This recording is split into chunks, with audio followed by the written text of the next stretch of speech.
నమస్తే welcome to Haripriya's media ఈరోజు మన స్టూడియోలో ప్రముఖ న్యూమరాలజిస్ట్ విశ్వక్సేన్ గారు ఉన్నారు. నమస్తే సార్. నమస్తే. ఓం శ్రీ గురుభ్యో నమః. సార్, ఇప్పుడు పెళ్ళిళ్ళు అనేవి చాలా గ్రాండ్గా ధూమ్ధామ్గా నక్షత్రాలు చూసుకొని డేట్లు చూసుకొని ఈరోజు అయితే బాగుంటుంది అని చేసుకుంటున్నారు. కానీ చేసుకున్నాక వారం రోజులు తిరగకముందే విడాకులు తీసుకుంటున్నారు. అయితే న్యూమరాలజీలో దీనికి ఏమన్నా పరిష్కారం ఉందా సార్? 100% ఉంటుందండి. ఏదైనా ఒక సమస్య వచ్చిందంటే శాస్త్రంలో ఏదో ఒక దగ్గర ఒక పరిష్కారం అనేది ఉంటుంది. అయితే ముఖ్యంగా మనం ఈ మధ్య కాలంలో చూస్తే మ్యారేజ్ ముహూర్తాలలో కొన్ని రకాల దోషాలు ఉండడం ద్వారా విడాకులు రావడం జరుగుతుంది. పెళ్ళైనా ఒక 2 నెలలకో 3 నెలలకో డివోర్స్ రావడం జరుగుతుంది.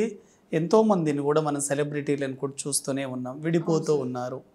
దానికి ముఖ్య కారణం ఏమిటంటే మ్యారేజ్ ముహూర్తంలో దోషం కాదండి. ఒక మ్యారేజ్ జరుగుతుందంటే ఒక మంచి ముహూర్తంలోనే చేస్తారు. ముహూర్తం సమస్య కాదు, డేట్ సమస్య. అంటే డేట్ కూడా చూసుకోవాలి. ఎప్పుడైతే డేట్ని మీరు పరిగణలోకి తీసుకుంటారో అప్పుడు చాలా పవర్ఫుల్గా పనిచేస్తుంది. మీ డేట్ ఆఫ్ బర్త్కు అనుగుణంగా డేట్లో కనుక మ్యారేజ్ చేసుకుంటే మీ లైఫ్ అనేది అక్కడి నుంచి టర్న్ అవుతుంది. అందుకోసం చాలామంది మీరు చూడండి, పెళ్ళైన తర్వాత కొంతమంది పేదరికంలో ఉన్నా కూడా సడన్గా డౌన్ కాకుండా అప్కి వెళ్తారు. కొంతమంది హై స్థాయి నుంచి డౌన్లోకి పడిపోతారు. దానికి మెయిన్ రీజన్ ఏంటి? Marriage date. కాబట్టి ఎప్పుడైతే మ్యారేజ్ డేట్ పవర్ఫుల్గా ఉంటుందో ఆ వ్యక్తి లైఫ్ కానివ్వండి, సంతానం కానివ్వండి, వాళ్ళ పిల్లల జీవితం కానివ్వండి, వీళ్ళ ప్రొఫెషన్ కూడా మ్యారేజ్ డేట్ మీదే ఆధారపడి ఉంటుంది. ఒక వ్యక్తిని సక్సెస్ఫుల్గా నడిపించేది ఆ వ్యక్తి మ్యారేజ్ డేటే. మ్యారేజ్ డేట్లో గనక లోపాలు ఉంటే అన్నీ స్ట్రగుల్ అవుతాయి. ఏ డేట్లలో మ్యారేజ్ చేసుకుంటే డివోర్స్ రావడం, భార్యాభర్తల మధ్య గొడవలు రావడము, ఆర్థిక సమస్యలు, కుటుంబం నుంచి విడిపోవడం, ఎక్కువగా అబార్షన్స్ జరగడము, ఉద్యోగం వ్యాపారంలో అన్ని స్ట్రగుల్ అనుభవించడం జరుగుతుంది. ఆ డేట్ ఆఫ్ బర్త్లు ఏంటో ఒకసారి చూద్దాం. చూడండి, వీటిని అన్లక్కీ మ్యారేజ్ డేట్స్ అని అంటారు. అంటే ఈ డేట్లలో పెళ్ళైన వాళ్ళకి చాలా రకాలుగా ఇబ్బంది ఉంటుంది. అందరికని కాదు, కొందరికైతే ఉంటుందండి. ఏ డేట్లు చూడండి. ముఖ్యంగా ఇక్కడ నేను రాసినటువంటి ఈ 12 రకాల డేట్లలో ఇవి చాలా చాలా ఇంపార్టెంట్. ఎవరి date of birth, marriage date of birth నేను అనేది, ఈ డేట్లో కనుక మీ మ్యారేజ్ అయ్యి ఉంటే 100% రీమ్యారేజ్ చేసుకోవచ్చు. దాన్నే మరుమాంగళ్య ధారణ అని అంటారు. చివరిలో చెప్తాను. ముఖ్యంగా ఏం జరుగుతుంది అంటే రాహు అండి. 4 నంబర్ అంటే రాహు, 7 నంబర్ అంటే కేతు, 8 నంబర్ అంటే శని, 5 నంబర్ అంటే మెర్క్యూరీ. ఎవరి డేట్ ఆఫ్ బర్త్ అంటే మ్యారేజ్ డేట్ ఆఫ్ బర్త్ అయితే మ్యారేజ్ డే 4, 13, 22, 31 అవుతుందో భార్యాభర్తల మధ్య ఎప్పుడు చికాకులు గొడవలు ఉంటాయండి. ఇద్దరు ప్రేమగా ఉండరు, ఇద్దరు రాబిన్ హుడ్ లాగే ఉంటారు, గొడవలు పడుతూ ఉంటారు. 7, 16, 25లో గనక పెళ్ళైతే భార్యాభర్తల మధ్య వైవాహిక జీవితంలో అయిష్టత అనేది ఉంటుంది. ఇద్దరిట్లో ఒకరికి అయిష్టంగా ఉంటారు. 8, 17, 26లో గనక పెళ్ళైతే చాలా స్ట్రగుల్ పడతారండి. మెయిన్గా ఫైనాన్స్ ప్రాబ్లం. భార్యాభర్తలకి ఫైనాన్స్ ప్రాబ్లం వచ్చేది 8, 17, 26. 5, 14, 23లో గనక పెళ్ళైతే భార్యాభర్తలు విడిపోరు, కానీ ప్రొఫెషనల్ పరంగా దూరంగా ఉండవలసి ఉంటుంది. అయితే ఎవరైతే ఈ డేట్లలో పెళ్ళైన వాళ్ళకి ఎక్కువగా అబార్షన్లు జరిగే అవకాశం ఉంటుంది. కాబట్టి మీ మ్యారేజ్ డేట్ గనక 4, 13, 22, 31 అయినా, 7, 16, 25 అయినా, 8, 17, 26 అయినా, 5, 14, 23 ఉంటే మీ ఫ్యామిలీలో ఎక్కువగా డిస్టర్బెన్స్ ఉందని మీరు గుర్తుపెట్టుకోండి. మీ ఎదుగుదల లేదు. చాలామందికి ఎందుకో ఇంకా లైఫ్ సక్సెస్ కావడం లేదంటే మ్యారేజ్ డేట్ వల్ల నెగిటివ్ జరిగిందని వాళ్ళకి తెలియదు. ఎప్పుడైతే మీ మ్యారేజ్ డేట్ సరిగా ఉండదో మీరు ఎంత హార్డ్ వర్క్ చేసినా అది మిమ్మల్ని ముందుకు వెళ్ళనివ్వదు. దానికి సింపుల్ పరిష్కారం ఏంటి అంటే మరుమాంగళ్య ధారణ. సెకండ్ మ్యారేజ్ చేసుకోవాలి.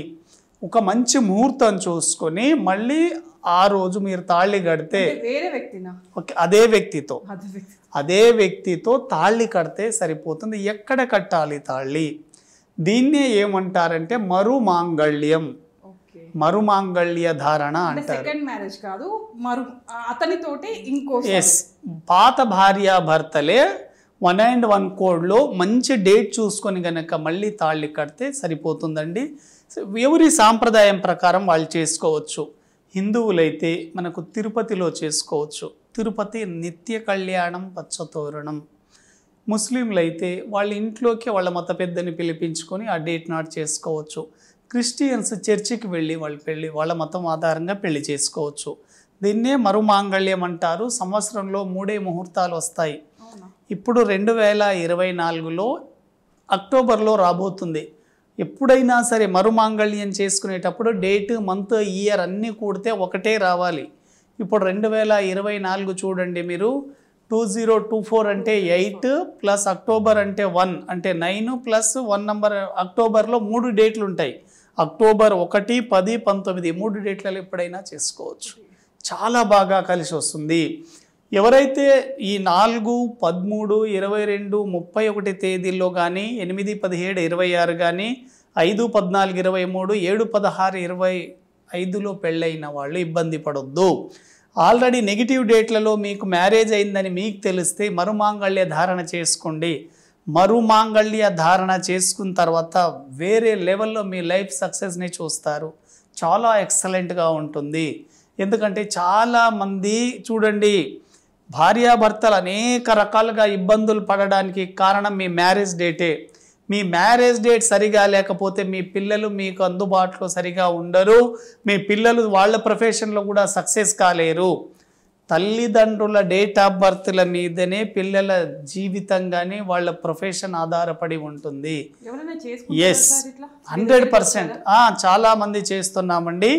ఎవరైనా సరే మీ మ్యారేజ్ డేట్లలో ఏమైనా ఇబ్బందులు ఉంటే ఈ డేట్లు కనుకుంటే కన్సల్ట్ అవ్వచ్చు. మీకు తిరుపతిలో ఎక్కడ మ్యారేజ్ చేస్తారేంటి అనేది చెప్తాను. చాలా బాగుంటుందండి. మ్యారేజ్ తర్వాత మీ పిల్లల భవిష్యత్తు చాలా చాలా ఎక్సలెంట్గా ఉండబోతుంది. ఇది మరుమాంగళ్య ధారణ. ప్రతి సంవత్సరం 3 డేట్లే వస్తాయి, 1 కోడ్. కాబట్టి దీని మీద మీకు ఎటువంటి సందేహాలున్నా కింద స్క్రోల్ అవుతున్న నెంబర్కి కాంటాక్ట్ అవ్వండి. మీకు మరుమాంగళ్యం గురించి ఎక్స్ప్లెనేషన్ ఇవ్వడం జరుగుతుంది. థ్యాంక్ యూ వెరీ మచ్ అండి. Thank you sir. సో మన మ్యారేజ్ డేట్ కనుక సరిగా లేకపోతే మరుమాంగళ్య ధారణ అనేది ఇయర్లో ఒక 3 టైమ్స్ మాత్రమే చేశారని, దానికి సంబంధించి మీకేమన్నా డౌట్స్ ఉంటే కింద స్క్రోల్ అవుతున్న నెంబర్కి కాల్ చేసి సార్ని మీరు డైరెక్ట్గా మీ క్వశ్చన్స్ అడగొచ్చు. ఓకే, మీకు ఇటువంటి వీడియోస్ కనుక ఇంకా కావాలనుకుంటే మా హరిప్రియాస్ మీడియా ఛానల్ని సబ్స్క్రైబ్ చేసుకోండి. నమస్తే.